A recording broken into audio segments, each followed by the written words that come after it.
I got sick in the Philippines. My stomach hurts right now. I don't know why. Like, it hurts so much. And now looking back, I'm like, why?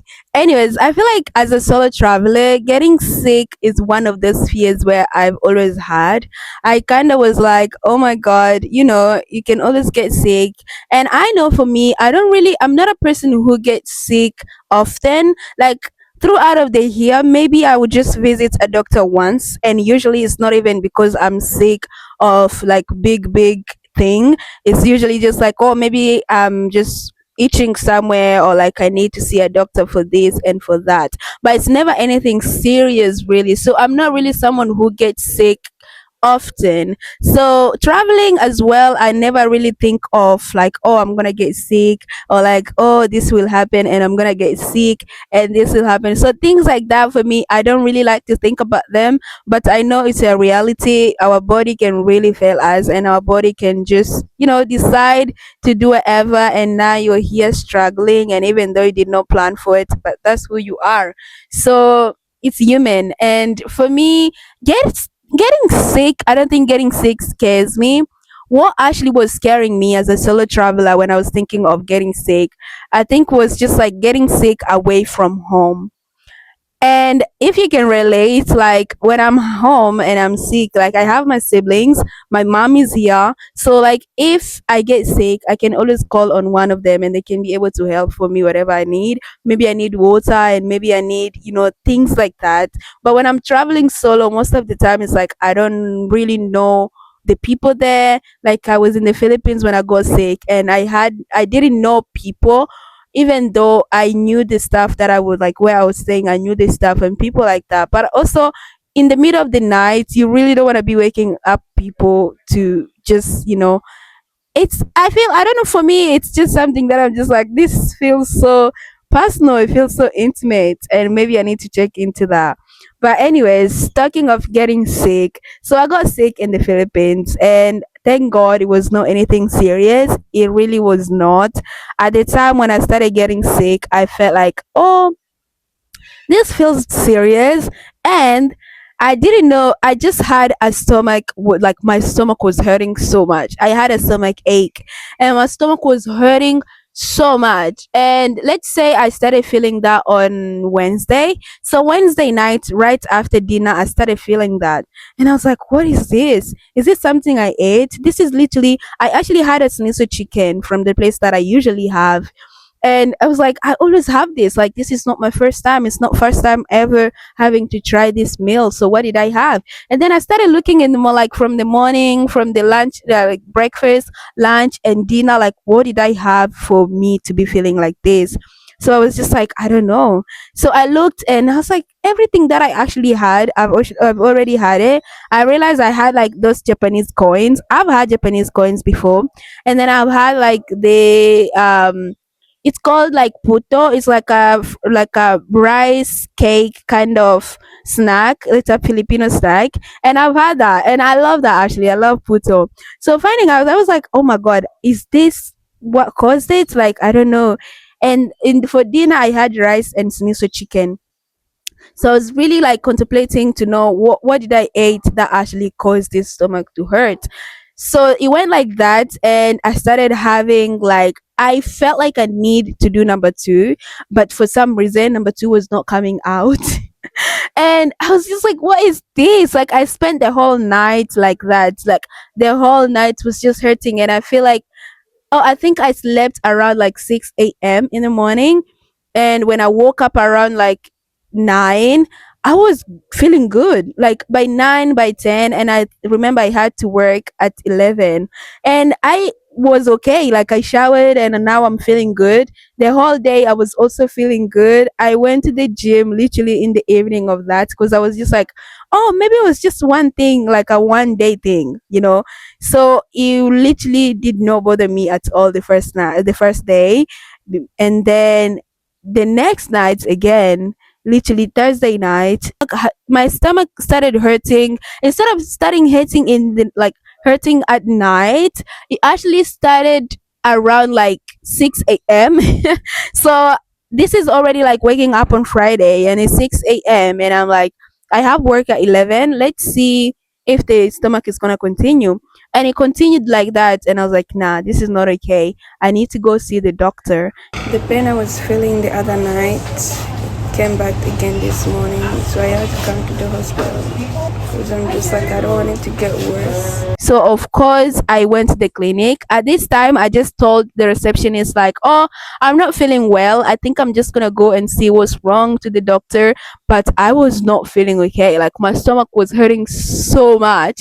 So of course I had to find a tuk-tuk or like a tricycle, and it was available, thank God. So I just told them like, "Will you please take me to the hospital?" Like the nearest clinic. The reception told me one of the clinic close by was actually really good. So this was in Shagao, by the way. This was in Philippines, Shagao. And I went to the Metro Docs, yeah, Metro Docs Clinic, which is literally just close to General Luna. And yeah, and they told me you actually have stomach flu. And I came to find out apparently stomach flu is not like food poisoning, but it's kind of like more of like you just so like food poisoning can really be more extreme, but stomach flu is not as extreme as food poisoning. So I was like, okay, that's good. Obviously it can happen, and they said it can actually happen usually like through water, or even maybe just like body contact, or maybe you sit down when someone was already infected, and then you sit down at there and now it infected you too. So that's how stomach flu can happen. And I was like, oh, that's interesting. So I stayed at the hospital. They gave me like all these medical things. So they gave me IV. Yes, that's the water dripping, because apparently I was dehydrated. And then I got also like, what did I got? Like a lot of things. So they take also some tests of my number two and number one, and they came back with the results, and that's what the result they gave to me. So of course right after that I was feeling much better. I could literally walk from the clinic to GL, like the pharmacy in GL Watson, and I was able to do that. So I was like, okay, that's not too bad. And this being my first time ever getting sick abroad, I was just like, thank God it was nothing serious. Because having to, there's been situations where a person gets sick so bad that they actually have to leave the country to go back home. And I did not want that, because at that point I really, really, really, really wanted to stay back. I was not done with the Philippines. So that being able to happen and just getting better instantly, I went to the pharmacy, and I got all the medicine I needed, and that was really like all that I needed, honestly. So yeah, that was really how I got sick in the Philippines as a solo traveler.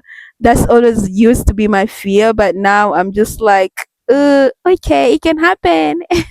You just have to be ready and don't panic. Honestly, don't panic, because I feel like when you start panicking, that's where a lot of things go wrong. And thank God for travel insurance, because of course the hospital cost me, I think, around 8, yeah, 8,000 something. And then with the medical as well, it was around like 2,000 something Filipino pesos. And all of this all of this come together, I think it was all like 10,000 something. That's about like 200 something Australian dollars. And because I had insurance, I was able to get all my money back. And the insurance I used this time is actually called Safety Wing. If you're someone who's also interested, really, I can recommend. And I know for sure when I travel again, I'm gonna use Safety Wing, because they did everything that I needed. Like I had no problem. As soon as I made my claim. Let's say I made my claim on, when was it? I think it was on the 23rd. Yeah, and literally they came back to me, I think, one day after, and they gave me my approval, saying that my claim was approved. And I think one day or 2 days after, my money was I was given back my money, so I was given my refund, and that was really chill. Like everything was so chill. I didn't need to call anyone. I didn't need to like wait for weeks and weeks. They literally just I did everything online and everything was sorted. What they required the most was actually just me providing all my documents, like all the proofs that I had. So let's say when I went to the hospital, they gave me what's that, the certificate, the medical certificate. So I had to provide that to the insurance, and then of course I had to provide the receipt from the hospital and the receipt from the pharmacy when I went to buy and when I went to get my medicines. So I had to provide all of those. So these are the things that you need to keep track of, and you need to take at least photos of everything, literally everything that you know you can take photos of it, so that when you do the insurance claim you have proof and you can just send all everything. I literally sent so many photos. I didn't know what exactly they needed, so I just sent photos of everything that I took, and honestly, everything came back good, and I got my money back. And if you're someone who's also interested in travel insurance, I definitely recommend Safety Wings. Anyways, I really just wanted to touch on this because solo traveling and getting sick is really one of those fears. Like, I'm not kidding. It's always been and it still is my fear. And yeah, I think now that I've experienced sickness, I just pray that it's not anything serious so that I don't have to, return before my trip actually ends. Okay, thank you so much for watching. I am gonna see you guys in the next one. Okay, bye.